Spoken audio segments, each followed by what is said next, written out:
Hello, I'm Archibald Chesterfield III and welcome to the ArchieLuxury program. I'm affectionately referred to as AC3 fuckers, and today I want to talk about one of the greatest pilot watches of all time. And it comes from one of the greats in the wristwatch industry, Omega. That's right, fuckers, Omega. And let me set the scene. In the 1950s, Omega developed the Speedmaster, originally designed as a watch for car and motoring enthusiasts. The Speedmaster was adopted as the official moon watch for the NASA moon landing, becoming the Omega Speedmaster man on the fucking moon. At the same time this happened, Omega was cashing in its chips as the official moon watch, and they wanted to make a dedicated pilot's watch. What do? What complications they add? What do? Well, Omega went to the task. Omega went to the task like a horny schoolboy goes and watches a porn video, fuckers. They went to this task, and what they did was, fuckers, they developed a Flightmaster, the master of flight.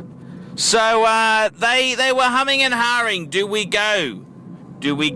Automatic or manual? And Omega decided to use the same movement from the Omega Speedmaster Professional, the 861 movement, which was basically a more cost-effective version of the 321 movement. And they said, what do we need? Well, we must keep the chronograph. That's the central core of a good master pilot watch, fuckers. A master of flight watch. So, we have a wristwatch with stopwatch chronograph features. What else do we need, fuckers? What else do we need? Well, fuckers, I think we need, if it's going to be a master of flight, we'd like to have a bezel which allows us to also time intervals, just like the Rolex Submariner does. So instead of having a rotating thing like the Submariner, a rotating bezel like the Submariner, they decided to have a rotating inner chapter ring. Very, very suave and sophisticated, that, fuckers. And then, what else do we need? We also need a 24-hour hand. And that's what they did. They developed this master of flight, the Flightmaster. And I gotta tell you, this watch was released in the late 60s, 1969, I believe. And the sad thing is, yes, it was a specialist tool watch, but it never exploded like it should have. And you think about it, fuckers. You think about this indeed. The Flightmaster is a much more complicated piece than a Rolex 1675 GMT.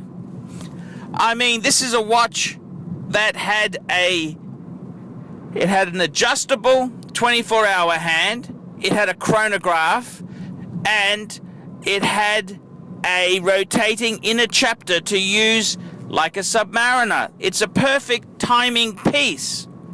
The Flightmaster, the master of flight watch. And let's put it into a 1970s, very funky, late 60s, early 70s type case. Avant-garde design at its finest. And it's very, very sad that this watch didn't explode. And I've got to tell you, Seamasters, they're extremely collectible and valuable. What's the next frontier? The next frontier is going to be aviation flight-inspired wristwatches. And it doesn't get much better than the Omega Flightmaster, the master of flight wristwatch. And I'm sorry to say this, fuckers, but This is the next big thing to explode. The aviation-based watches. And these watches can be had for an absolute song. Absolute song. Much more complicated than a GMT ever was. The Omega Flightmaster, the master of flight. These are the sleepers that are going to explode. I'm Archibald Chesterfield III. Tell me what you miserable, nasty, foul-mouthed fuckers think of that. Nice one, Archie. Great vid. We specialize here in pre-owned Rolex watches. Rolex watch is a very special timepiece, and we always do the servicing exactly as factory specifications. We buy a pre-owned piece and we put it into brand new condition. We have Rolex certified technicians working on that. We completely disassemble the piece. We adjust and polish and change every single part of the watch. You have to have certified watchmakers that know what they're doing. If you have an expensive car, you're just not going to bring it to any mechanic that doesn't know what they're doing. You spend $5,000, it's like if you put money in the safe deposit box. And 1 or 2 years from now, you will keep having your $5,000. We have to spend a lot of money to get all this equipment together, but makes me feel I'm doing what I'm supposed to do. It's not a question of money, it's my passion. Jewelers on time, simply the best.